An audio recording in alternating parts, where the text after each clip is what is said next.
Good morning, everybody, and welcome to our June Youth Employment Service webinar. My name is Marc Ashton. I will be your host. It's nice to see some familiar names on the call and always nice to see some new people that have joined us. Just a reminder, the purpose of these is to engage with our stakeholders and participants. We always love learning from each other, seeing what people are working on, some of the success stories, some of the learnings, etc.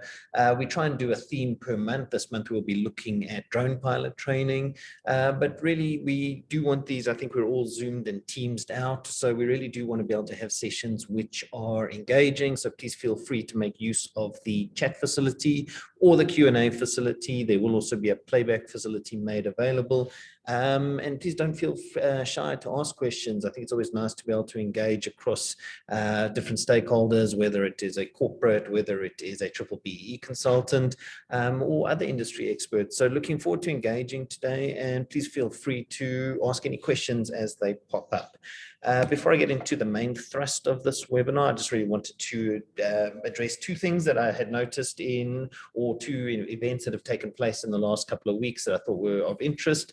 For those of you who are familiar with the YES hub infrastructure, YES has expanded its hub in the Alex region. So this is a hub that is bolted onto the Alex Mall. Purpose behind these YES hubs has been to address the challenge of social mobility. So YES is obviously looking to create jobs where they're required, rather than a situation where youth are spending a lot of money incurring transport costs to get to and from work. This hub has now been expanded to phase 2B, and this was just some photos of the launch, which took place on the 22nd of June. What's great about this facility has been able to host delegates from multinationals that are working in South Africa. So we've had people from Germany, Dutch, German ambassadors been there recently, a couple of other international guests. So looking forward to it. Really is a fantastic facility, and if you are interested in any alignment with the township economy, they've got a number of projects on the go there at the moment. There are creative hubs, there are catering facilities, so the opportunity to host small events there. There is a textile manufacturing facility that's in place, and this facility, as you can see, is fully functioning and able to host a number of exciting activations. So if you are interested in this, please feel free to drop me a line. Just some additional photos that are there from the launch. This is YES CEO Ravi Naidu officially opening this extension to the facility. The second thing I really just wanted to touch on, just because I've had a number of queries about it, this article appeared on the 29th of June in the News 24 publication, and was addressing the question about the success of the Youth Employment Service. And just because I have some of the context around the YES history, I thought I would just address this very quickly. The main thrust of this is President Ramaphosa is believed to have committed YES to 1 million jobs in its first year of participation, and the feedback then is, well, why has YES only created 82,000? Is it a success? Is it a failure? And I think I just really want to just revisit this question around the million jobs that was that's often touted in the media. The reality is the commitment was 1 million jobs over a 3-year period. Remember that commitment was made prior to COVID.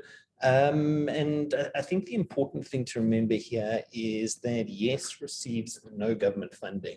To create 1 million jobs, you would need about 6 billion rand just on the national minimum wage. So I think, you can have this question about whether or not YES has met its objectives, and obviously there has been the challenges around the COVID-19 pandemic. But the YES was never going to create 1 million jobs in 1 year or 3 years. The reality is you need 6 billion rand just to make 1 million jobs at the national minimum wage. YES is probably one of the most successful DTIC incentives out of the last probably the last decade in many respects. And I think that a lot of the people that were involved in drafting that legislation deserve a lot of recognition for it. It has probably been one of the best adopted incentives, and it's well adopted across the entire B-BBEE landscape. But I mean, I think people often forget that YES at its core is a piece of legislation. And it is important that we understand that YES has a certain framework in which it can operate.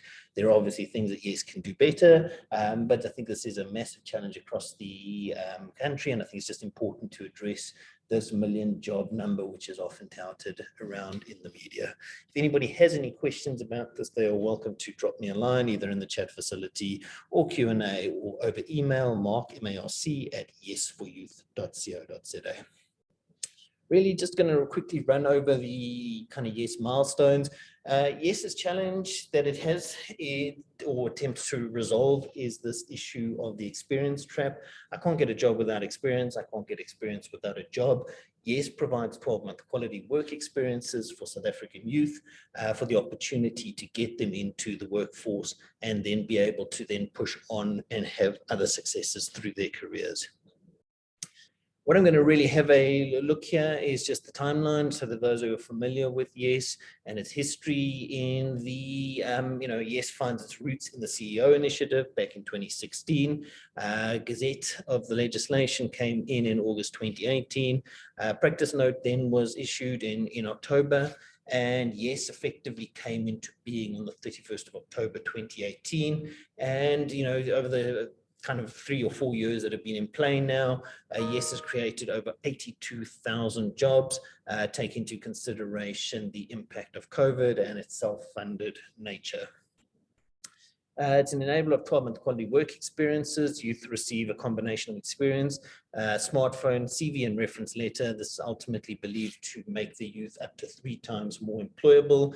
As I mentioned, YES is a piece of legislation which allows organizations to move either 1 or 2 full levels on their B-BBEE scorecard. And what we are seeing, which is quite interesting, is the number of organizations who are now looking at YES to integrate from an ESG perspective. So that's environmental, social, and governance, and their sustainable development goals, particularly if you are a multinational. So for instance, we've got a project that we are currently exploring with one of the multinational automotive manufacturers who are looking for a carbon credit offtake agreement with one of the YES implementation partners. So that's quite an exciting project. And then on the mining side, obviously resources are going through a good patch at the moment, being able to integrate YES with your social and labor plans. Success up to now, YES done over 82,000 jobs since inception. 700 level ups have been recognized or rewarded. So remember that YES provides the outcome for YES is a level up on your B-BBEE scorecard. There are over 700 level ups. So we've got organizations returning for their 4th and 5th years of participation. That just reinforces the comment I made earlier that YES is very much a well adopted and well received and understood incentive in the market at the moment, and over 4.6 billion in youth salaries has been created. In terms of absorption, and I know there's a number of different debates around this, but YES has seen up to 42% absorption on cohorts, which is quite a good success rate. I think that has to be seen in light of the impact of COVID-19 on the workforce, and there have been over 23 million learning minutes delivered via the YES smartphones. In terms of the uptake, as you can see, this is just a bit of a brag board, but you can see that YES has been picked up by a number of organizations across a variety of different fields, including technology, retail, automotive, mining, telecommunications, legal firms, etc., well adopted across multiple industries. Just a quick reminder of how the YES incentive works and how you calculate your YES target.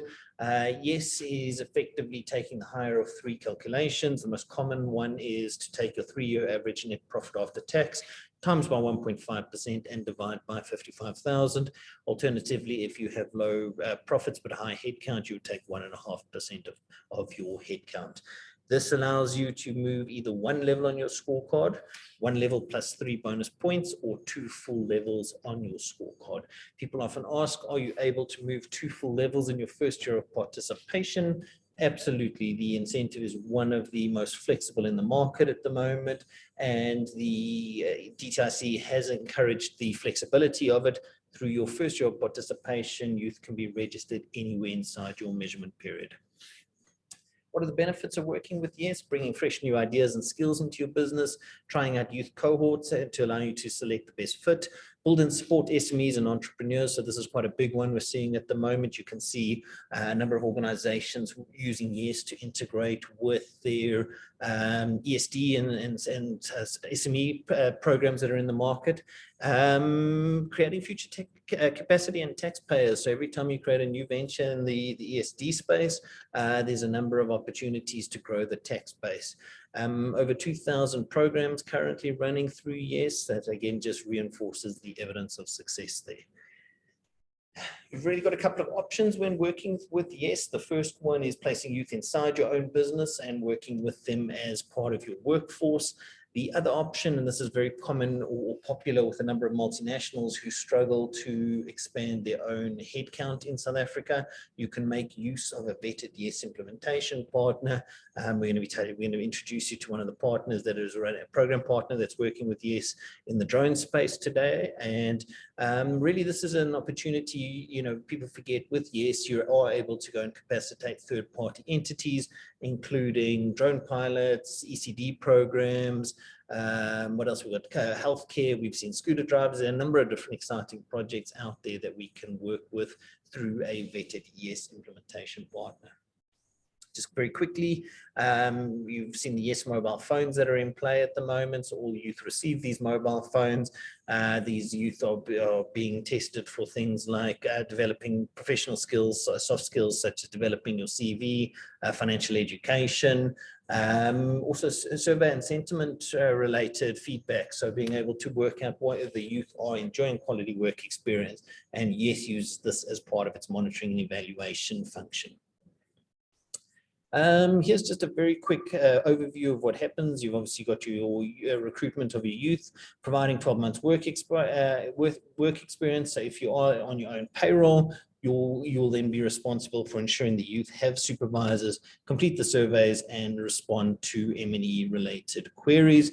And then the sponsor must obviously meet the absorption requirements, 2.5% for one level on the scorecard, 5% for the one level plus 3 bonus points, or 5% for the 2 full levels on your scorecard. I'm going to stop at that moment and allow the audience to ask any questions, and then I'm going to introduce you to Sean, who will be talking a little bit about Mzansi Aerospace and some of the work that they are doing with YES.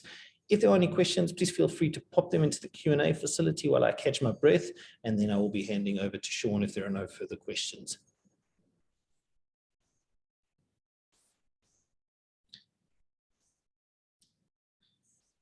I see no questions coming through. Sean, are you ready to present from your side? Yes, Mark, thank you so much. Thanks so much for the overview. Ladies and gentlemen, my name is Sean Msiza. I am one of the directors at Mzansi Aerospace Technologies. And the beauty of that is I'm an alumni of the Mzansi Aerospace Accelerator Program.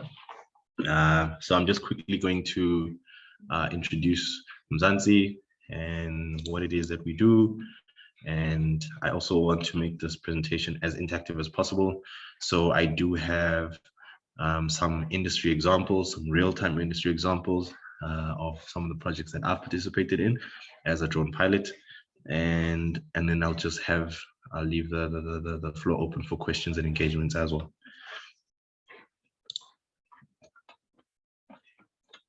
Let me just quickly share my screen.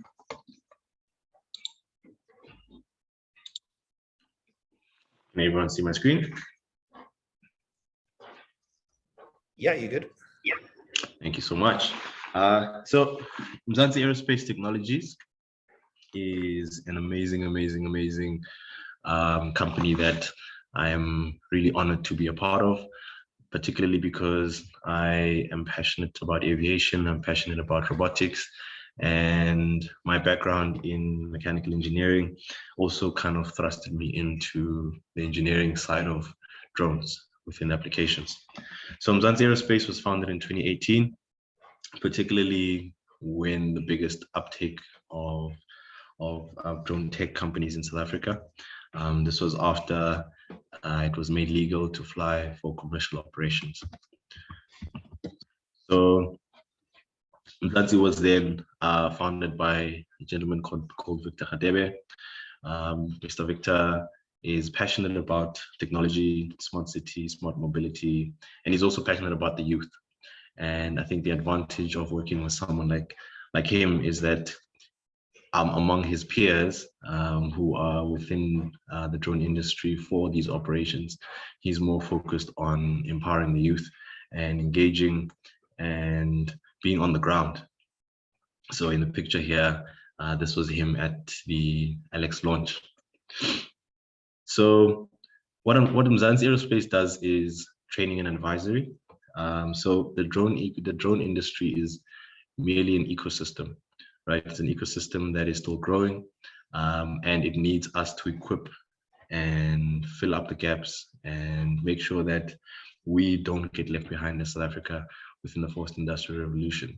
So training and advisory is very important within the sector, because as much as the jobs increase and the business confidence increase, there has to be experienced pilots, So unfortunately, within Africa, we are technology takers and price takers. So we would have been in a position where we would have had to import skills. So this partnering with YES actually puts us in the forefront to actually, decide, what type of employment, what type of opportunities, what type of investment South Africa and our communities can actually absorb more than anything. So particularly with the work that we're doing in Alex, we are looking to make sure that not only do we train pilots who are going to stay and help the community, but we also want to assist them in understanding how to solve problems within the community with a technology such as a RPAS. But I think without getting ahead of myself, I just want to clear out what drones are. So drones are basically our eyes in the sky. They are flying cameras, and just to dispel the fact that these are toys or these are only used for spying, but these are used to actually save lives, to speed up production, to manage construction, to save costs, etc., etc. And within the drones that exist, with the perspectives that they give us, we were able to plan better. We're able to live with a bird's eye view, because we've only been accustomed to work as far as we can walk, unfortunately.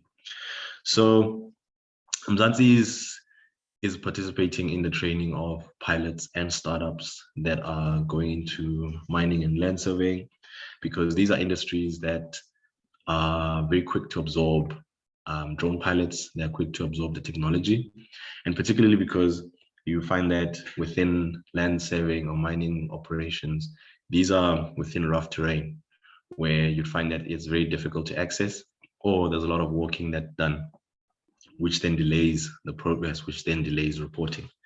So with drones, we're able to cut down the work right up to 10% of the time. And as you know, time is money at the end of the day. So it becomes a great tool for all land surveying and as-built operations within our engineering and built environment. But I also want to move on to the agriculture sector. Farmers are quite old school, unfortunately. As long as they have a good tractor, good plow, whatever the case may be, generally they're happy. But now we have taken it upon ourselves to make sure that we equip our pilots, our startups from Mzansi who go through our program, whether it's Accelerator or through initiatives such as YES, where we provide on-the-job training, where we take them through scenarios, where they would be participating within agricultural operations, particularly for small-scale farming, because drones are very, very good tools to actually use to optimize input. So after you've planted your seedlings, to make sure that everything is up to standard, the soil is moist enough, etc., and then you're able to react to threats. So as soon as your seedling starts to grow, we have weeds, we have pests of all sorts, and the drone technology that we use can either be crop spraying or with special cameras. So you save time with crop scouting, to analyze what the health of your crop is. We have NDVI cameras that we use to actually assess the condition and the health by just looking at the leaves of particular plants. And then because of that, with all that information, you're able to estimate your yield. If we go deep into the finances that are involved with farming, that it's really about promises. It's about calling and shorting. It's about making sure that the customer is waiting on the other side, so you can plan ahead. So this all speaks to food security. And just because we are in the major metros in the cities, we should not be equipping our youth within that regard, because our farming sector definitely needs some bolstering in order for us to keep up with the increasing population, and particularly the ever growing and changing socioeconomic dynamics, because the cost of food is rising. So most people are probably not going to want takeaways. They're probably going to want fresher food, So we're in a situation where drones are assisting in that regard, and Mzansi is spearheading, with making sure that we expose the new pilots to all the agricultural applications. And then security, particularly in Alex, we have a lot of overcrowding in certain areas. We have slow response times. We have situations where the police themselves, unfortunately, aren't better prepared. So with the drones, the advantages that are provided by drones, which is remote area inspection, maritime surveillance, risk assessment, inspections, perimeter control, and railway surveillance, we then decided that these are the major adoptions within major industries that have this funding, right? But within communities, it's actually better off to equip the community to identify the problems that they have and get an alliance with the local police, local security, in order to make sure that it's an intertwined solution. Because at the end of the day, the police are serving the community, but they also rely on the community for information. They rely on the community to be proactive about their safety. So in equipping the youth, particularly in Alex, with security protocol and taking them through training with that regard, it's not really just about what drones to fly, because a lot of times people think that you just have a drone and you can start flying. But more than anything, it's really about a coordinated effect. It's about a coordinated effort, and we are hoping to drill down and spend time with the youth in Alex to actually build an ecosystem that they themselves can maintain, so that we don't necessarily cut the umbilical cord too quickly, because generally within a lot of accelerator or any of these funding programs, you find that they dump the students or the recipients, with a certificate or whatever the case may be, but they still have to now go and, prove, as Marc stated earlier, you don't have experience, you need a job, you don't have experience, but you need a job to actually get this experience. So we want to not only equip the youth, not just to have experience, but to be at the forefront of the solution thinking that should be driving the community in Alex. Without going too deep as well, before I forget, actually, there's anti-poaching operations. I was actually part of anti-poaching operations in Botswana, in Zambia, in Malawi, and in Limpopo, in our Kruger National Park, particularly for anti-elephant poaching and rhino poaching. So the security opportunities that we're providing to the youth span across a lot of the problems that we are experiencing within our communities. And I then go back to the spirit of collaboration. So we're looking at smart cities, and this all includes traffic management, car parking, crowd monitoring, control, security, emergency response. So all of these require an integrated effort, an integrated collaboration within the stakeholders in the city. Because as we know, whatever problems that exist in particular city belong to someone. Either they belong to the city manager, or they belong to the Department of Roads, or they belong to refuse collection, or whatever the case may be.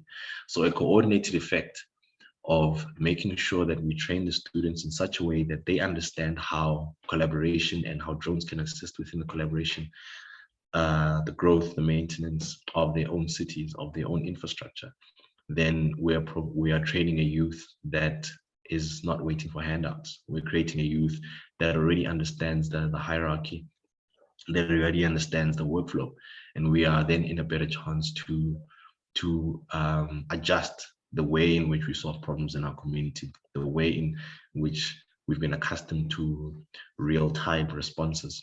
For example, I mean, in South Africa, we have it's a joke probably globally, but in South Africa, if you call the police and order a pizza, the pizza might get there before the security or the police themselves. And the unfortunate thing is we've become accustomed to those turnaround times. So we want to equip a youth that not only understands the legislation, understands how their city works, understands who owns their problems, and are able to not only provide solutions, but to keep those accountable. So I'm just going to stop my presentation here to allow for questions. And the reason for that is that I would like to share some videos of some of the work that we are doing. So as much as part of the directors of Mzansi, I am also a co-founder of a company called Nafasi Zangane. So within Nafasi, we are operating in the built environment. We are assisting data management of all the drone companies in South Africa. Well, not all of them, but majority. And this spans from surveying to mining to security. And before I show you the videos, I just want to open the floor to see if there are any questions before sharing the video. Thanks, Sean. While you pull that up, I mean, maybe one of the questions I think will be quite a common question is, I mean, is there the ability, you know, a young South African, you know, you're recruiting out of areas like Alex. What's been your experience in terms of finding talented young people to work in these, to join these programs? So it's actually increasing. So I was part of Mzansi's accelerator program, which takes startups in whatever phase they are to actually obviously accelerate them within the drone industry. So since then, we were a group of 10, and it was not even easy to collect us from wherever we were, you know, to all participate in the program. But since then, we've trained youth in a number of provinces. More and more youth are understanding what drones are, and they see themselves participating in the industry. So within Alex, we actually had an abundance of applications. So the uptake is actually increasing. So with the 60 that we're working with now, we definitely want to duplicate it within other areas, within other communities. So as to make sure that the programs that we facilitate are adaptable to each of these communities. So I think the economies of scale approach is going to help in the crop that we train, because the number is increasing. And that means that we are then able to equip and train these students and startups within all of these specified sectors.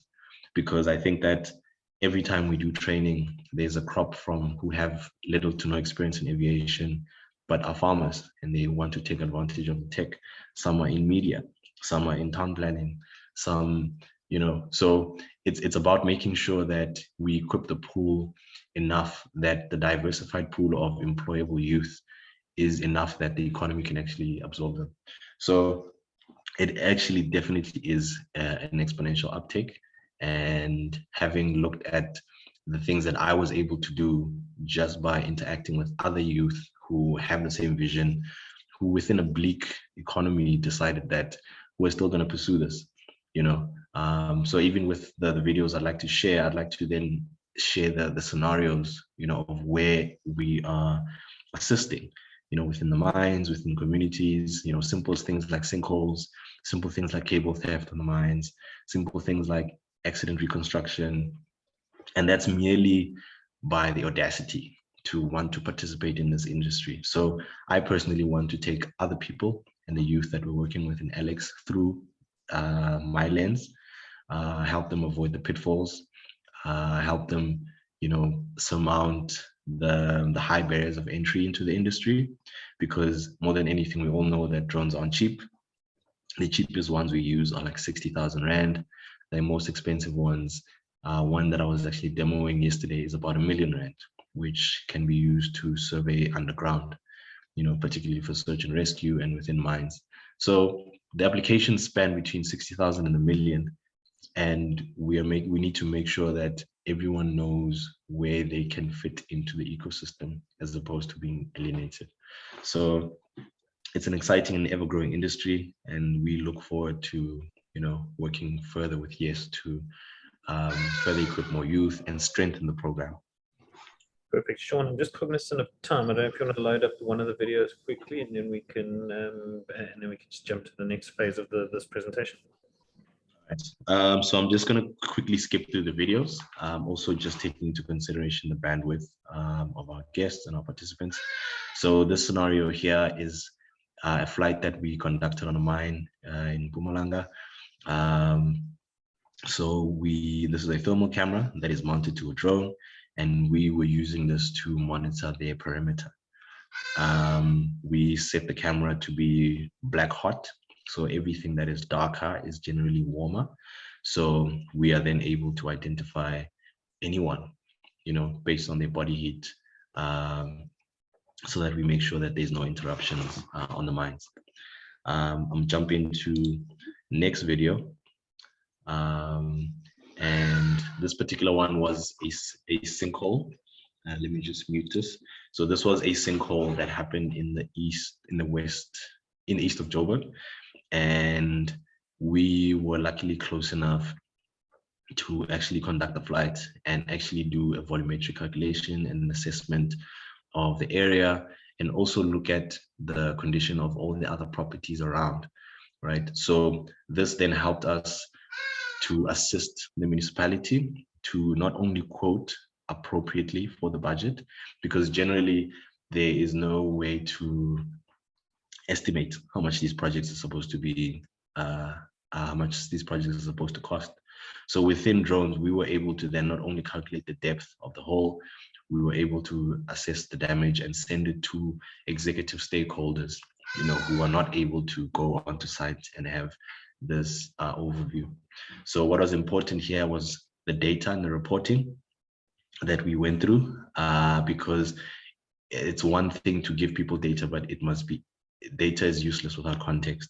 So we then had to give the context of the damage, so when you see someone standing in the hole, you can see that this is not something that shouldn't be attended, because it poses a hazard, within the community.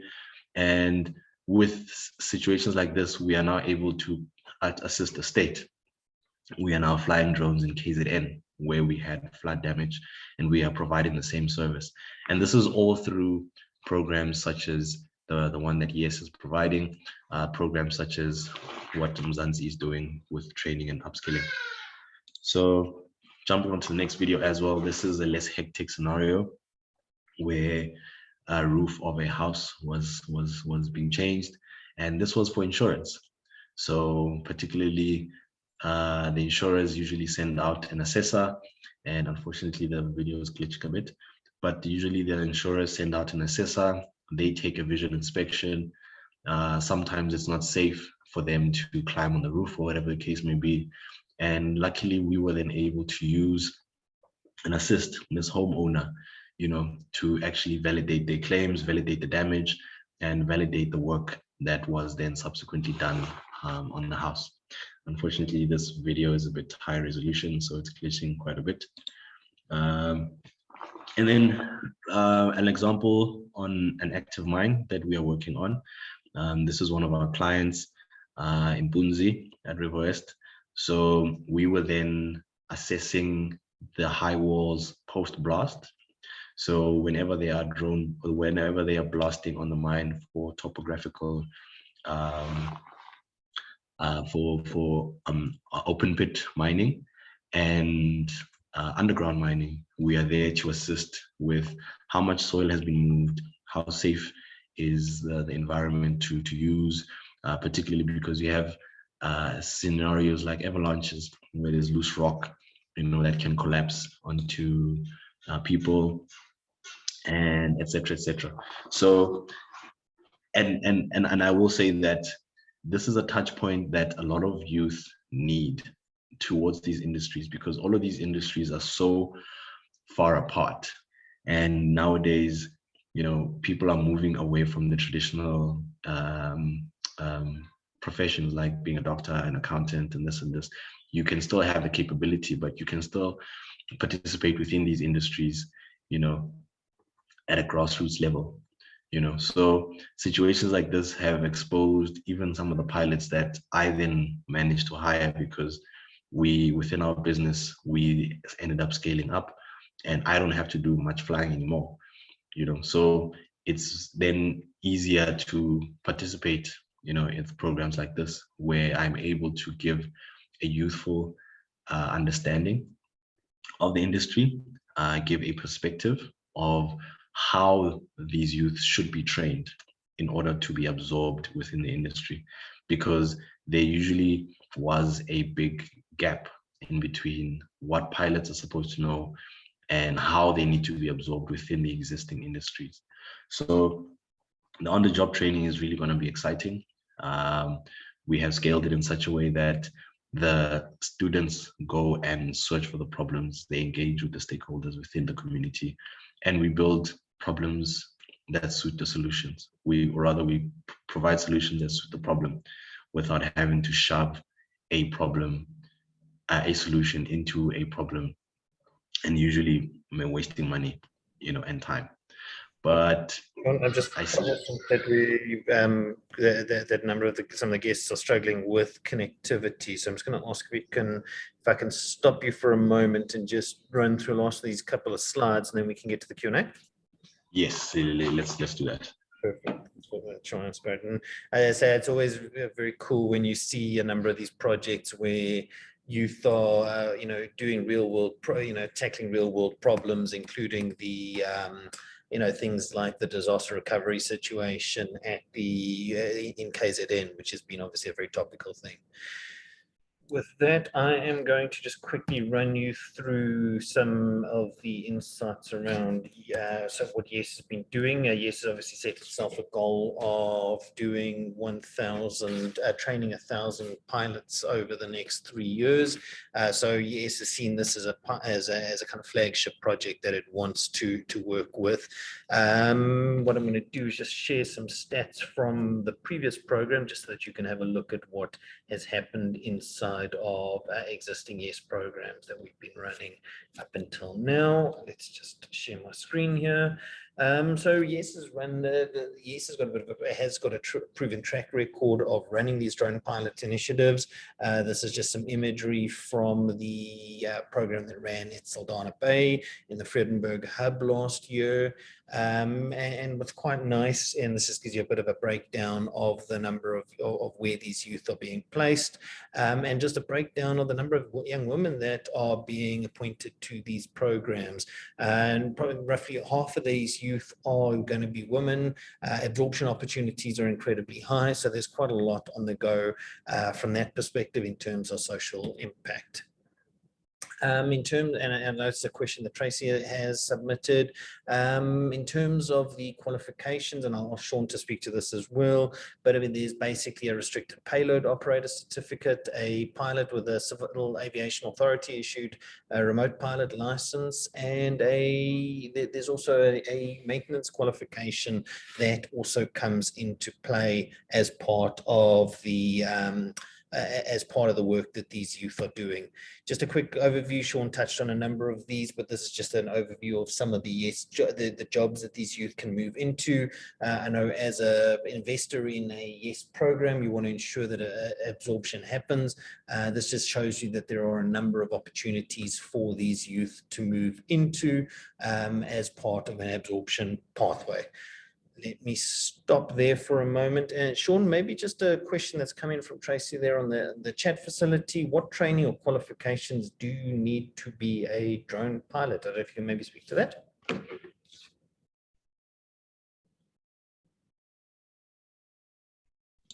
So the only thing you need is an RPL, first and foremost.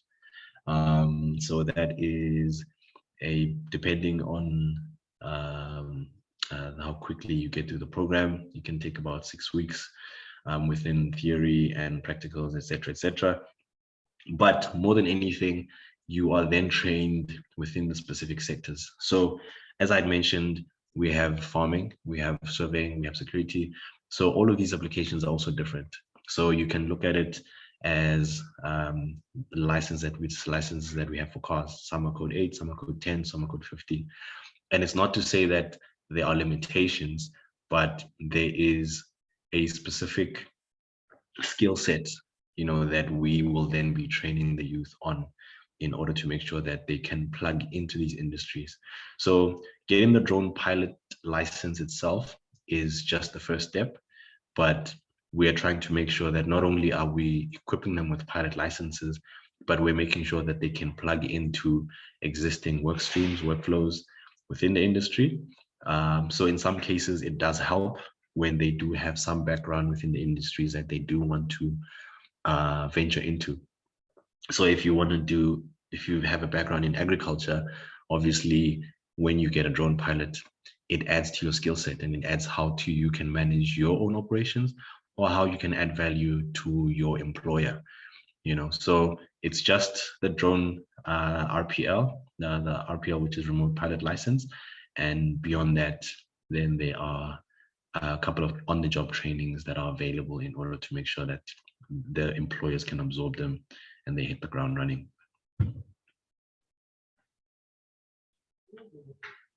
Perfect, thanks, Sean. And then there's a follow-up question which I will address. The question is related to how do corporates support the YES hubs that we highlighted in the earlier part of the presentation. So there are a number of ways that you can support the YES hubs, either through placements at the YES hubs in your traditional YES placement.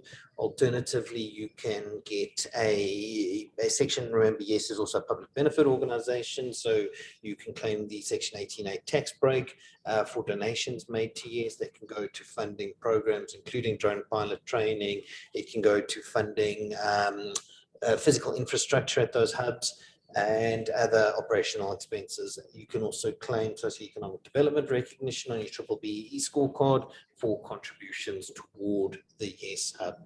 There's another question that's come in. How do you become a vetted YES implementation partner? This question comes up quite often. So YES opens up a window every 6 months or so where organizations can motivate to become a YES implementation partner.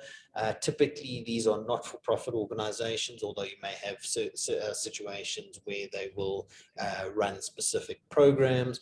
I think primarily you will be looking at a not-for-profit. YES is looking in industries like green energy, robotics, 4IR type positions. I think the kind of one thing that I just want to talk a little bit around when we get asked this question is, I want free youth to come and work in my business. That is not what YES does. YES does not provide free youth for organizations to go and work and subsidize other organizations' workforces. There are ways to integrate with things like ESD programs. For instance, one of the programs that was running has seen accountants being trained to go and work in ESD beneficiaries, for instance, to improve their independent financial controls. So I think that's just one of the things that I would just like to answer there. A follow-up question that's come through here. What is the current national minimum wage? Is it still the 3,760? The answer to that is no, it's not. It was increased on the 1st of March this year. It's 4,020 on the 40-hour work week, excluding the UIF and SDL. I'm going to stop for a moment there. Are there any other questions from the audience that you would like us to answer?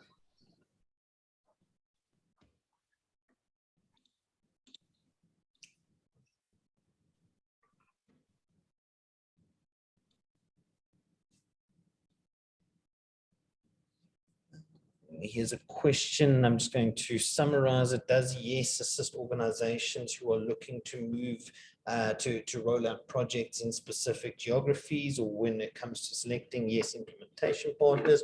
Absolutely. We've been quite, we try and be as flexible as possible. Just this morning, I was asked if I could assist with a program that would align with organizations operating in the Northern Cape area around a specific mine. And to add some complexity to it, they also wanted to know whether we could specifically target young women in that particular community. Obviously, yes, can't promise the world, but it has been able to accommodate to the best of its ability. We've had requests, we've previously featured that project with Pizza Hut.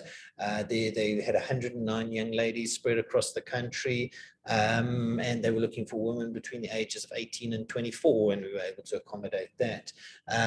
We've been able to work with things like tourism initiatives.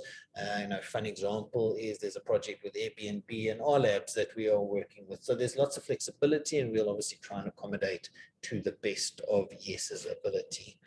I don't see any other questions coming through, so I'm going to give it another 30 seconds, and then I am going to wrap up from my side if there are no further questions.